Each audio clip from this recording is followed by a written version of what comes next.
The flight seemed routine until the turbulence began to intensify. I was in the middle of the plane, seated next to a young doctor named Emily, who was heading to a conference in another city. In front of me, a war veteran in his 50s was looking out the window with a serious expression. I was just an ordinary passenger, like everyone else, but what was about to happen would change our lives forever. It all started when the plane began to shake alarmingly. The oxygen masks dropped, and the pilot's voice, with a forced calm, informed us that we were entering an unexpected storm. The tension in the cabin was palpable. We could hear the engine struggling against the wind, and the feeling of helplessness took hold of all of us. The doctor next to me began to pray silently, while the veteran kept an impassive expression, as if he were preparing for the worst. Suddenly, the plane was hit by a gust of wind so strong that we felt like we were falling in free fall. Screams echoed through the cabin, and everyone clutched their seats tightly. I had never experienced anything so terrifying. The pilot announced that we would make an emergency landing in a mountainous region, as it was the only option to avoid a catastrophe. The idea of landing in such a dangerous area seemed impossible, but there was no other choice. The impact was brutal. The plane hit the ground with a violent jolt, and everything turned to chaos. Luggage fell, windows shattered, and the force of the impact threw us against the seats in front of us. For a moment, everything was silent except for the sound of the wind howling outside and the groans of the injured. The cabin was destroyed, but we were alive. I didn't know how, but somehow, we had survived the landing. When we finally managed to free ourselves from the seats, we began to realize the gravity of the situation. We were in a mountainous region, surrounded by snow and rocks, with the plane partially destroyed. Many were injured, and the feeling of despair began to spread. Emily, the doctor, quickly took charge, improvising bandages and trying to stabilize the most seriously injured. The veteran, with an almost superhuman calm, began to organize the survivors, trying to keep us focused and united. We were alone, in the middle of nowhere, and the fight for survival had just begun. The first hours after the landing were crucial. Adrenaline was still coursing through our bodies, but the reality of the situation was beginning to set in. We were in an inhospitable place, surrounded by snow-covered mountains, with no sign of help. The temperature was dropping rapidly, and the injured needed immediate attention. Emily, the young doctor, stood out for her courage and skill.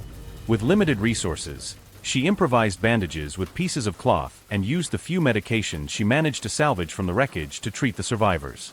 The situation was desperate, but Emily remained calm. She treated a woman with a broken leg, using pieces of wood to immobilize the limb, and attended to a man with a deep cut on his forehead, cleaning the wound with potable water we found in a bottle. The way she handled each situation impressed me. Her determination was unwavering, and it gave us hope, even in the most adverse conditions. While Emily cared for the injured, the war veteran, whom I later discovered was named Jack, took the lead in organizing the group. He had an authoritative presence, but it wasn't imposing. It was the kind of leadership that instilled confidence.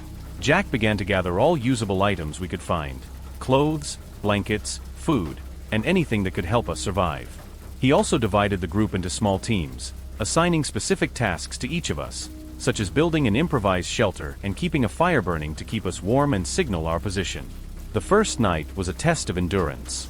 The cold was relentless, and hunger began to gnaw at our strength. The fire we managed to light with difficulty was our only source of heat and light.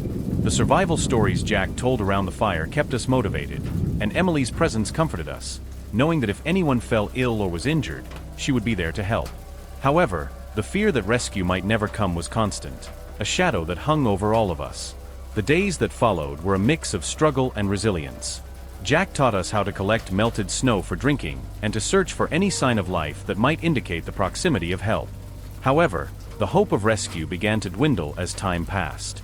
The weather conditions were deteriorating, and the physical and emotional toll was evident in each of us. Emily continued to care for the injured, but the supplies were running out, and the lack of food began to affect everyone. Yet, the will to survive kept us united. Each day we faced new challenges, such as the lack of supplies and extreme isolation, but Jack's leadership and Emily's medical skills became the pillars that held the group together. Each of us contributed as best we could, and the sense that we were all in this fight together gave us the strength to carry on. But we knew time was against us, and that something had to change soon, or the mountain would become our grave.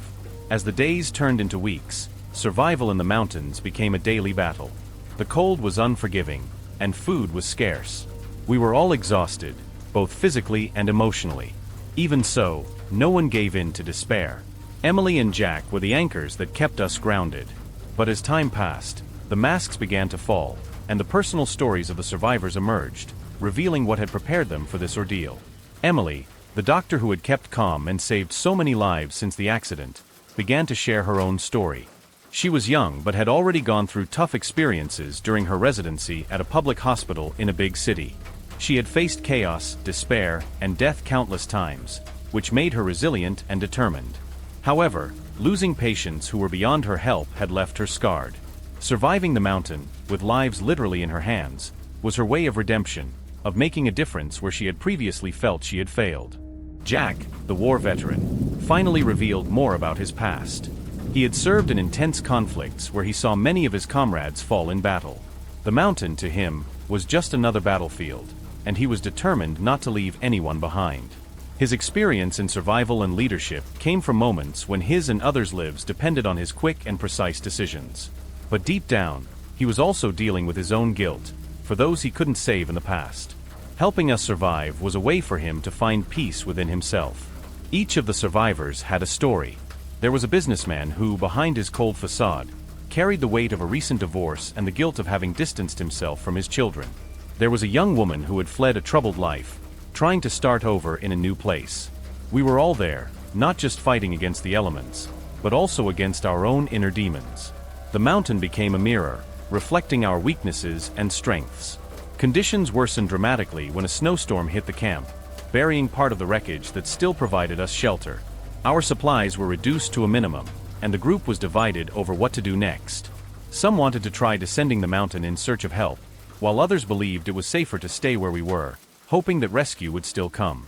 Emily and Jack were divided, each understanding the risks of both options. Finally, after an intense discussion, we decided to send a small group to try to descend the mountain and find help, while the rest stayed behind, waiting.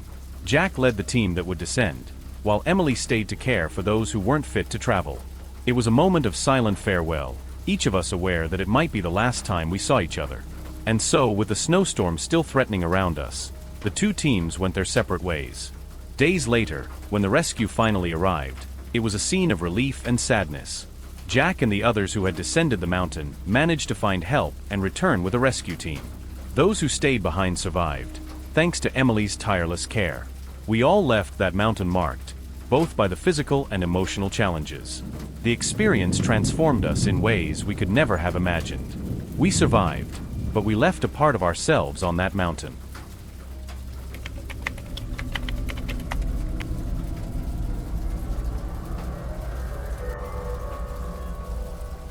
I was among the last to board that flight. As usual, I chose a seat near the window, where I could watch the world fade away as the plane took off. After years away from aviation, there was no way to predict that fate would place me back in a situation I had promised myself I would never face again.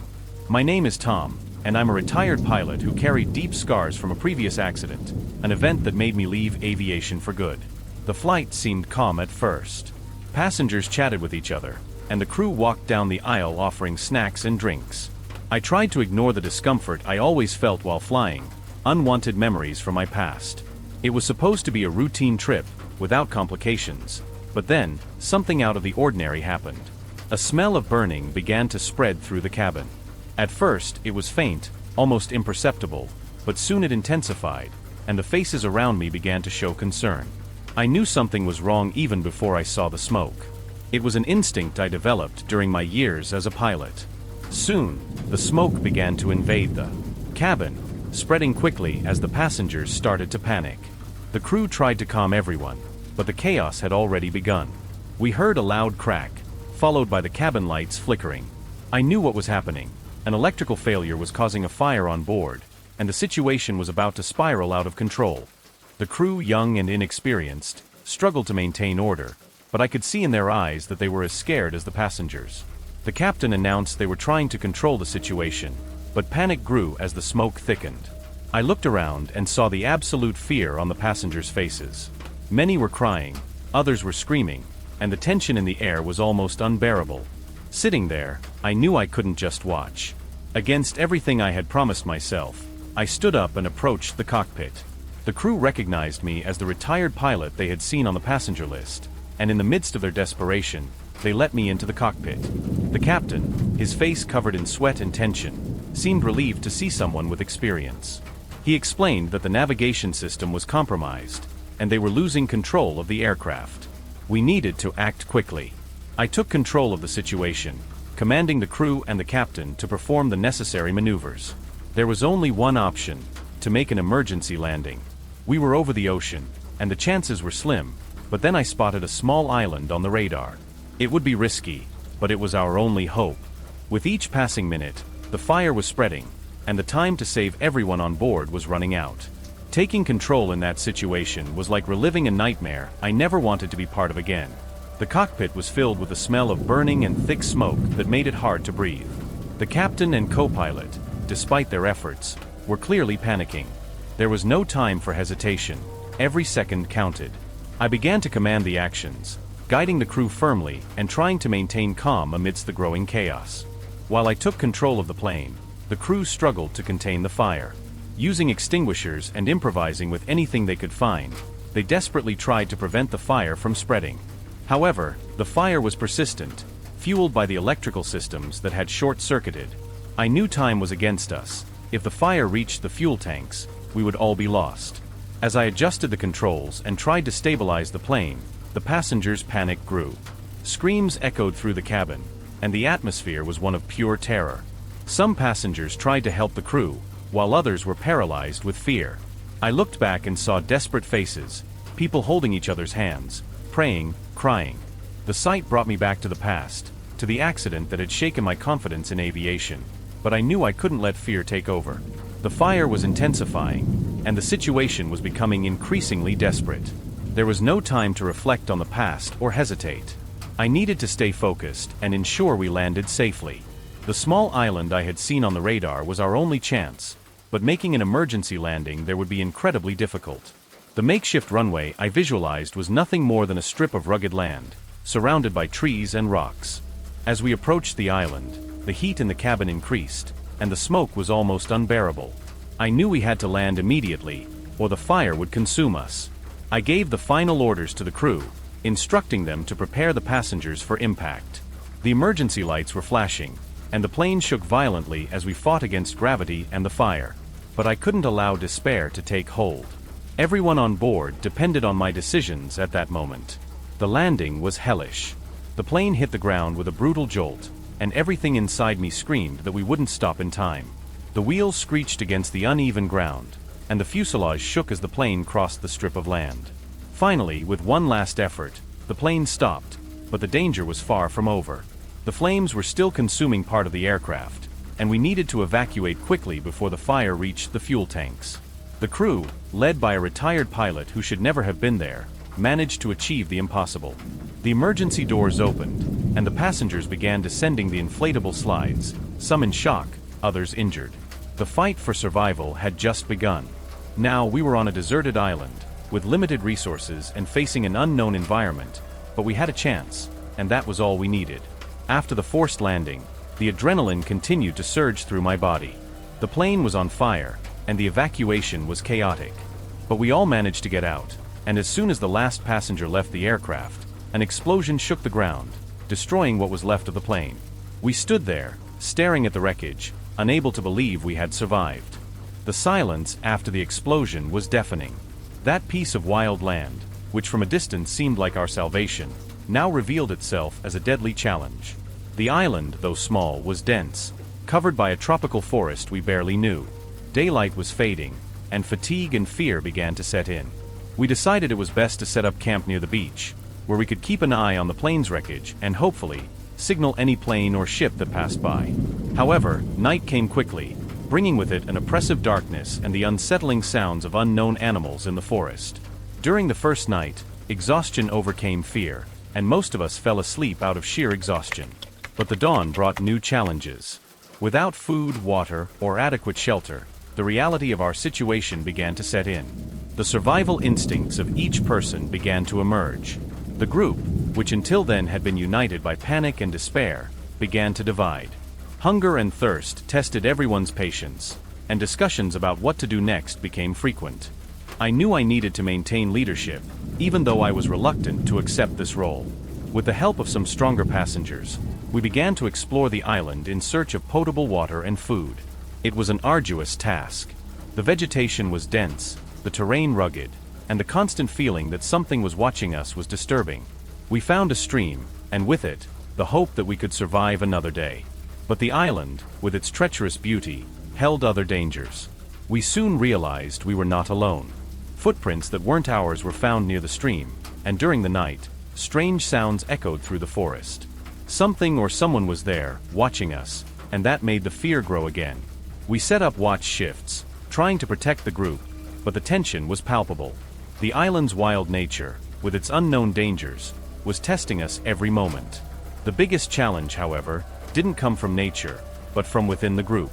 Stress and hopelessness began to cause disagreements and conflicts.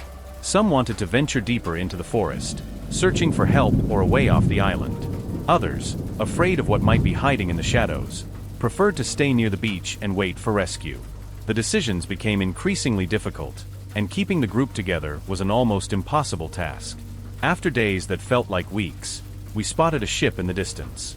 It was the most wonderful sight I had ever seen. With the help of improvised mirrors and smoke from the fires, we managed to signal the ship, which changed course towards us. The relief was indescribable, but mixed with exhaustion and the trauma of what we had faced. When we were finally rescued, each of us knew we had changed forever. We survived the island, but what we experienced there left deep scars, scars we would carry for the rest of our lives.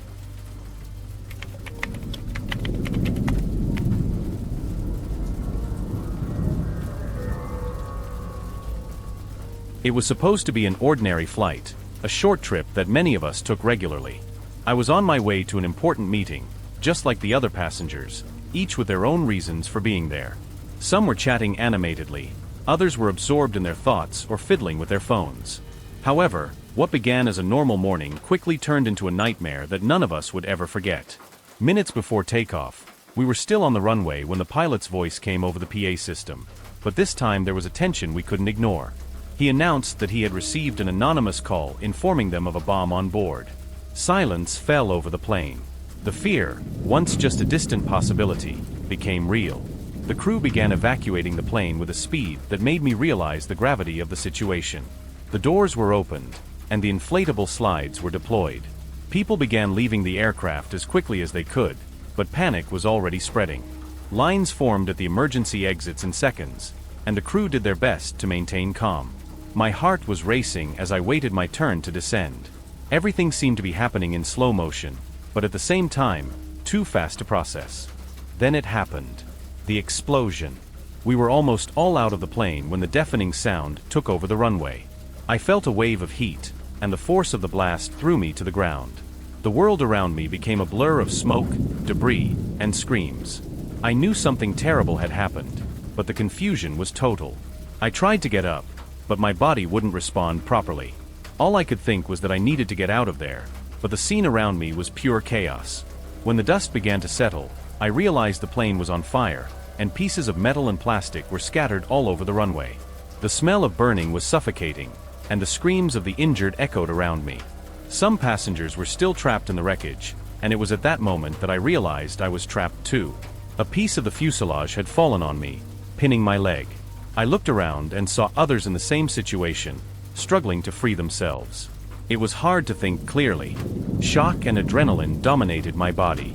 What should have been a smooth evacuation had turned into a horror scene. As I struggled to free myself, I could hear voices in the distance, calling for help. I looked around and saw that only 5 of us were close by, all trapped under the wreckage, unable to move or help each other. We were alone, surrounded by chaos, not knowing if the next second would bring more destruction or the help we desperately needed. The heat from the explosion was still palpable, and the pain I felt in my leg trapped under the wreckage was unbearable. However, it was the fear that dominated me the most. I couldn't see the others clearly because of the smoke and debris, but I knew I wasn't alone. The voices around me, some crying, others calling for help, brought me back to the brutal reality of the situation. We needed to survive, and for that, we had to stick together and stay calm. With difficulty, I managed to turn around and with effort, remove the fuselage that was pinning my leg, even though the pain was almost unbearable. I started calling out to the others, trying to make sure they were conscious. The first response came from a nearby woman. Her name was Karen, a young lawyer who was on her way to an important trial. She was visibly shaken, but at least conscious. A little further away, I heard the voice of James, an engineer who was going to visit family in another city. He was pinned by a metal beam but was able to talk and breathe. The other two, an elderly couple, were quieter, but still alive. As we tried to calm down, time seemed to drag. We were trapped, unable to get out on our own, and the hope that someone would find us soon was all that kept us sane. We began sharing our stories, perhaps as an attempt to distract ourselves from the pain and fear, or maybe because we knew this could be our last moment together. Karen talked about the important case she was defending, a lawsuit that could change many lives. James spoke about the children he hadn't seen in months and how excited he was to see them again. As we listened to these stories, a strange calm began to settle among us. We were 5 different people, with completely different lives, but at that moment, we were united by something no one else could understand. Each of us had an important reason to be on that flight, something that suddenly seemed more urgent than ever. The situation created a unique bond between us, as if we were sharing our deepest secrets while waiting for rescue. However, the urgency of our situation couldn't be ignored. Every minute that passed seemed to increase the risk of another collapse, or worse, more explosions. The smoke continued to seep in, making it hard to breathe, and the heat was suffocating. Our attempts to free ourselves were thwarted by the strength of the wreckage, and the fear that help wouldn't arrive in time was overwhelming. But we had to keep trying, for ourselves and for those who were waiting for us outside this hell. Time seemed to drag, but we finally heard the sounds of sirens in the distance. Help was approaching, but we knew it would still take some time for them to reach us. We were exhausted, with injuries worsening by the minute, but the hope of survival kept us alert. As we listened to the rescuers' footsteps approaching, we realized that despite the chaos, we had found strength in each other. We were trapped, but not completely lost. Help was on the way, and we had to believe we would get out of there together. When the rescuers finally reached us, the relief was indescribable. I had never experienced such an intense sense of gratitude. Even with my leg throbbing with pain, I helped as much as I could while the firefighters worked frantically to free us from the wreckage.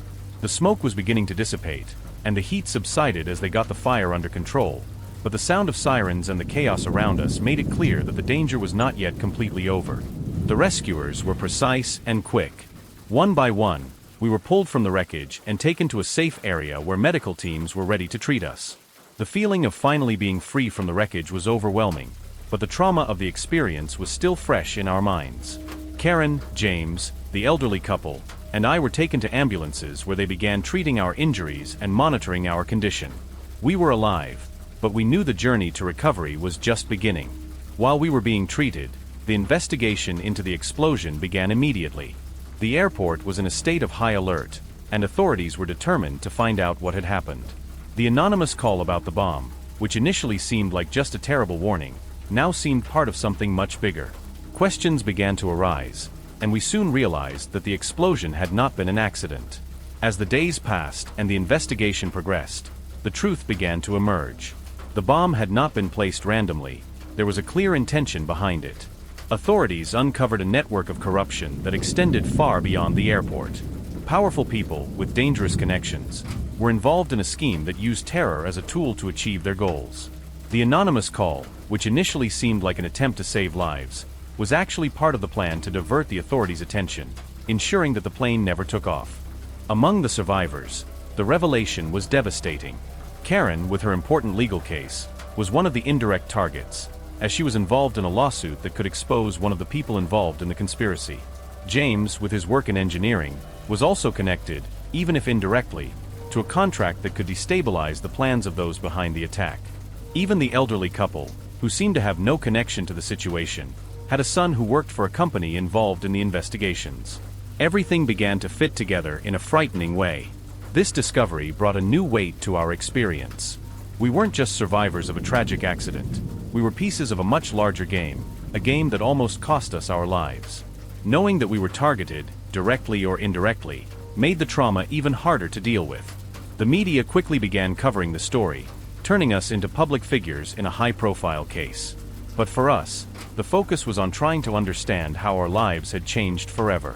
Despite everything, the bond we formed during those moments of terror remained strong.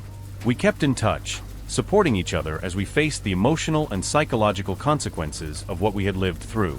Each of us dealt with the trauma in different ways, but we knew we weren't alone.